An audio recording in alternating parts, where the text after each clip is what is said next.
The BFG Chapter 6 The Giants. But if you are so nice and friendly, Sophie said, then why did you snatch me from my bed and run away with me? Because you saw me, the big friendly giant answered. If anyone is ever seeing a giant, he or she must be taken away hip switch. Why? Asked Sophie. Well, first of all, said the BFG, human beings is not really believing in giants, is they? Human beings is not thinking we exist. I do, Sophie said. Ha, but that is only because you has seen me, cried the BFG. I cannot possibly allow anyone, even little girls, to be seeing me and staying at home. The first thing you would be doing, you would be scuttling around, yodeling the news that you were actually seeing a giant. And then a great giant hunt, a mighty giant look-see, would be starting up all over the world, with the human beings all rummaging for great giant you saw and getting wildly excited. People would be coming rushing and bushing after me with goodness knows what they would be catching me and locking me into a cage to be stared at. They would be putting me in the zoo at the Bunkum House with all those squiggly hippodumplings and crocodilias.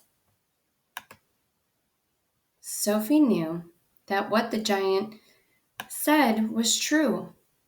If any person reported actually having seen a giant haunting the streets of a town at night, there would most certainly be a terrific hullabaloo across the world.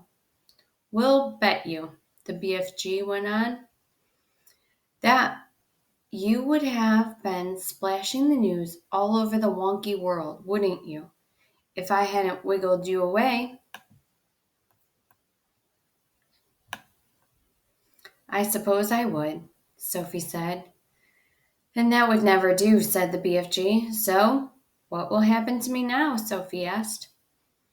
If you do go back, you will be telling the world, said the BFG.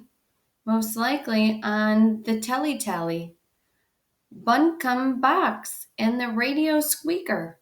So you will just have to be staying here with me for the rest of your life. Oh no, cried Sophie. Oh yes, said the BFG. But I am warning you not ever to go whiffling about out of this cave without I is with you, or you will be coming to an ucky mucky end. I is showing you now who is going to eat you up if they ever catch even one tiny little glimpse of you. The big friendly giant picked Sophie off the table and carried her to the cave entrance. He rolled the huge stone to one side and said, Peep out over there, little girl, and tell me what you is seeing. Sophie, sitting on the BFG's hand, peeped out of the cave. The sun was up now and shining fiery hot over the great yellow wasteland with its blue rocks and dead trees. Is you seeing them? The BFG asked. Sophie, squinting through the glare of the sun, saw several tremendous, tall figures moving among the rocks about 500 yards away. 3 or 4 others were sitting quite motionless on the rocks themselves. This is giant country, the BFG said. Those is all giants, every one. It was a brain-boggling sight. The giants were all naked except for a sort of short skirt around their waists, and their skins were burnt by the sun. But it was the sheer size of each one of them that boggled Sophie's brain most of all. They were simply colossal, far taller and wider than the big friendly giant upon whose hand she was now sitting. And oh, how ugly they were! Many of them had large bellies. All of them had long arms and big feet. They were too far away for their faces to be seen clearly, and perhaps that was a good thing. What on earth are they doing? Sophie asked. Nothing, said the BFG. They is just moochling and footling around and waiting for the night to come. Then they will all be galloping off to places where people is living to find their suppers. You mean to Turkey? Sophie said. Bone-crunching giant will be galloping to Turkey, of course, said the BFG, but the others will be whiffling off to all sorts of flung-away places like Wellington for the booty flavor and Panama for a for the hatty taste. Every giant is having his own favorite hunting around. Do they ever go to England? Sophie asked. Often, said the BFG. They say the English is tastying ever so wonderfully of crowed scallop. I'm not sure I quite know what that means, Sophie said. Meanings is not important, said the BFG. I cannot be right all the time. Quite often, I is left instead of right. And are all those beastly giants over there really going off again tonight to eat people? Sophie asked. All of them is guzzling human beings every night, the BFG answered. All of them excepting me. That is why you will be coming to an mucky end if any of them should ever be getting his gogglers upon you. You would be swallowed up like a piece of frumpkin pie, all in one dollop. But eating people is horrible, Sophie cried. It's frightful. Why doesn't someone stop them? And who, please, is going to be stopping them? Asked the BFG.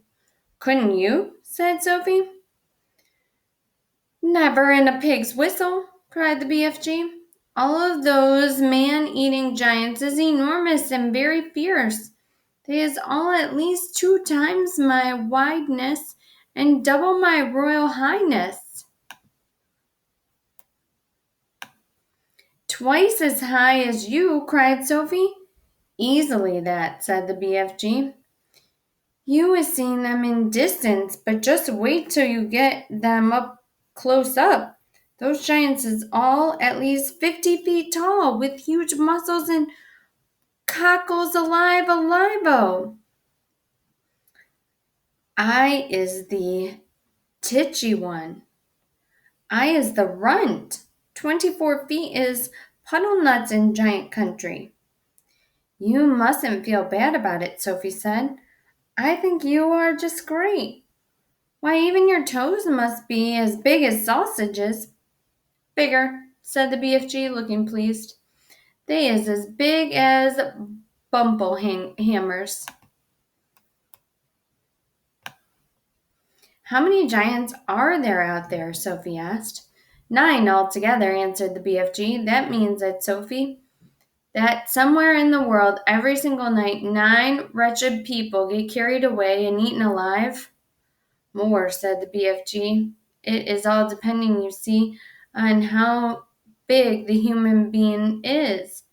Japanese beans is very small, so a giant will need to gobble up about 6 Japanese before he is feeling full up. Others, like the Norway people and the Yankee doodlers, is ever so much bigger, and usually 2 or 3 of those makes a good tuck-in. But do these disgusting giants go to every single country in the world? Sophie asked. All countries except Greece is getting visited some time or another, the BFG answered. The country which a giant visits is depending on how he is feeling. If he has very warm weather and a giant is feeling as hot as a sizzle pan, he will probably go galloping far up to the Fribbish north to get himself an Eskimo or two or cool him down. A nice fat Eskimo to a giant is like a lovely ice cream lolly to you. I'll take your word for it, Sophie said. And then again, if it is a frosty night and the giant is fridging with cold, he will probably point his nose towards the sweltering hotlands to guzzle a few Hottentots to warm him up. How perfectly horrible, Sophie said. Nothing hots a cold giant up like a Hottentot, said the BFG. And if you were to put me down on the ground and I was to walk out among them now, Sophie said, would they really eat me up? Like a whiff swiddle, cried the BFG. And what is more, you is so small they wouldn't even have to chew you. The first one to be seeing you would pick you up in his fingers and down you'd go like a drop of drain water. Let's go back inside, Sophie said. I hate even watching them.